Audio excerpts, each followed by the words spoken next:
ओम नमो भगवते वासुदेवाय नमः। स्वागत है आपका सनातन ज्ञान और संस्कार चैनल में।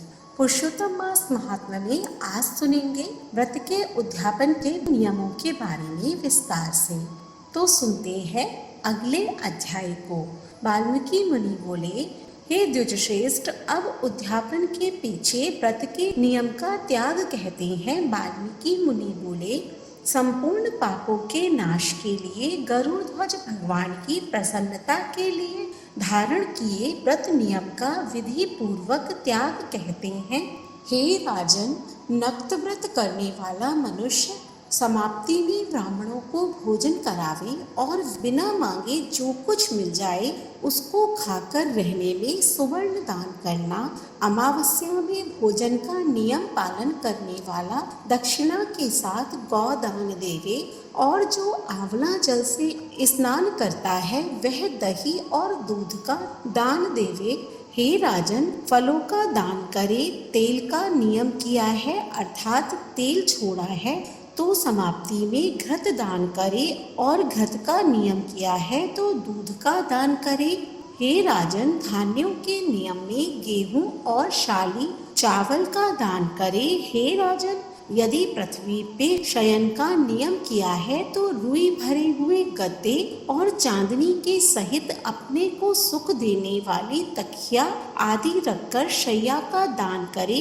वह मनुष्य भगवान को प्रिय होता है। जो मनुष्य पत्र में भोजन करता है वह ब्राह्मणों को भोजन करावे, घृत और चीनी का दान करे। मौन व्रत में सुवर्ण के सहित घंटा और तिलों का दान करे।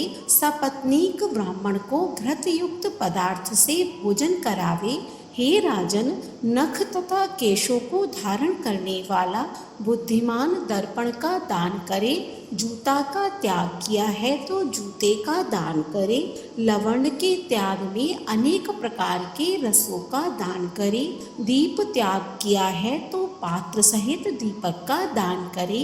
जो मनुष्य अधिक मास में भक्ति से नियमों का पालन करता है वह सर्वदा वैकुंठ में निवास करता है।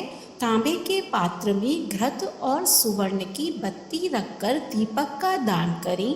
व्रत की पूर्ति के लिए फल मात्र का ही दान देवे। एकांत में वास करने वाला 8 घट का दान करे।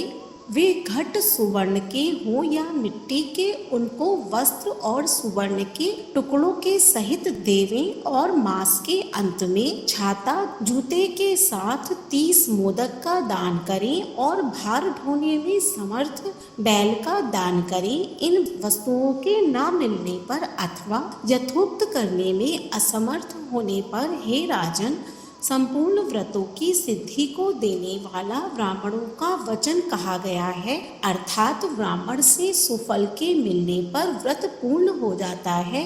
जो मलमास में एक अन्न का सेवन करता है वह चतुर्भुज होकर परम गति को पाता है। इस लोक में एकानन से बढ़कर दूसरा कुछ भी पवित्र नहीं है। एक अन्न के सेवन से मुनि लोग सिद्ध होकर परम मोक्ष को प्राप्त हो गए। अधिक मास में जो मनुष्य रात्रि में भोजन करता है वह राजा होता है। वह मनुष्य संपूर्ण कामनाओं को प्राप्त करता है, इसमें जरा भी संदेह नहीं है। देवता लोग दिन के पूर्वाहर में भोजन करते हैं और मुनि लोग मध्याह्न में भोजन करते हैं, अपराह्न में पितृगण भोजन करते हैं। इसीलिए अपने लिए भोजन का समय चतुर्थ पहर कहा गया है। हे नराधिपत, जो सब वेला को अतिक्रमण कर चतुर्थ पहर में भोजन करता है, हे जनाधिप, उसके ब्रह्म हत्यादि पाप नाश हो जाते हैं। हे महीपाल, रात्रि में भोजन करने वाला समस्त पुण्यों से अधिक पुण्य फल का भागी होता है और वह मनुष्य प्रतिदिन अश्वमेध यज्ञ के करने का फल प्राप्त करता है। भगवान के लिए पुरुषोत्तम मास में उड़द का त्याग करें। वह उड़द छोड़ने वाला समस्त पापों से मुक्त होकर विष्णु लोक को जाता है। जो पातकी ब्राह्मण होकर यंत्र में तिल पेरता है, हे राजन, वह ब्राह्मण तिल की संख्या के अनुसार उतने वर्ष पर्यंत रौरव नरक में वास करता है, फिर चांडाल योनि में जाता है और कुष्ठ रोग से पीड़ित होता है। जो मनुष्य शुक्ल और कृष्ण पक्ष की एकादशी तिथि में उपवास करता है, वह मनुष्य चतुर्भुज हो गरुड़ पर बैठकर वैकुंठ लोक को जाता है और वह देवताओं से पूजित तथा अप्सराओं से सेवित होता है। एकादशी व्रत करने वाला दशमी और द्वादशी के दिन एक बार भोजन करे। जो मनुष्य देवदेव विष्णु भगवान के प्रीत्यर्थ व्रत करता है, वह मनुष्य स्वर्ग को जाता है।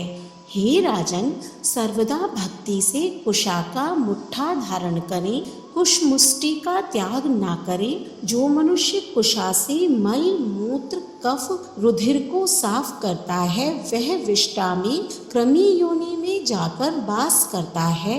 कुशा अत्यंत पवित्र कहे गए हैं।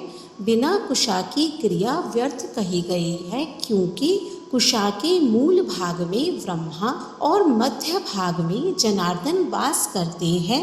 कुशा के अग्रभाग में महादेव वास करते हैं, इसीलिए कुशा से मार्जन करें। शूद्र जमीन से कुशा को ना उखाड़ें और कपिला गौ का दूध ना पीवें। हे भूपते, पलाश के पत्र में भोजन ना करें, प्रणव मंत्र का उच्चारण ना करें, यज्ञ का बचा हुआ अन्न ना भोजन करें, शूद्र कुशा के आसन पर ना बैठें, जनेऊ को धारण ना करें और वैदिक क्रिया को ना करें। यदि विधि का त्याग कर मनमाना काम करता है तो वह शूद्र अपने पितरों के सहित नरक में डूब जाता है। 14 इंद्र तक नरक में पड़ा रहता है, फिर मुर्गा, सूकर, बानर योनि को जाता है। इसीलिए शूद्र हमेशा प्रणव का त्याग करें। हे भूमिप, शूद्र ब्राह्मणों के नमस्कार करने से नष्ट हो जाता है। हे महाराज, इतना कहने से व्रत परिपूर्ण कहा है। अथवा ब्राह्मणों को दक्षिणा न देने से मनुष्य नरक के भागी होते हैं। व्रत में विघ्न होने से अंधा और कोढ़ी होता है। हे भूप, मनुष्यों में श्रेष्ठ मनुष्य पृथ्वी के देवता ब्राह्मणों के वचन से स्वर्ग को जाते हैं। हे भूप, इसीलिए कल्याण को चाहने वाला विद्वान मनुष्य उन ब्राह्मणों के वचनों का उल्लंघन ना करे। यह मैंने उत्तम कल्याण को करने वाला, पापों का नाशक, उत्तम फल को देने वाला, माधव भगवान को प्रसन्न करने वाला, मन को प्रसन्न करने वाला धर्म का रहस्य कहा। इसका नित्य पाठ करें। हे राजन, जो इसको हमेशा सुनता है अथवा पढ़ता है, वह उत्तम लोक को जाता है, जहाँ पर योगीश्वर हरि भगवान वास करते हैं। इति श्री गणनारदीये पुराणे पुरुषोत्तम मास महात्म्ये षड्विशो अध्याय हरिशरणम। जय जय श्री राधे। अगले अध्याय का श्रवण करने के लिए हमारे चैनल को सब्सक्राइब करें। आज का अध्याय पसंद आया हो तो कमेंट बॉक्स में ओम नमो भगवते वासुदेवाय नमः अवश्य लिखें। धन्यवाद।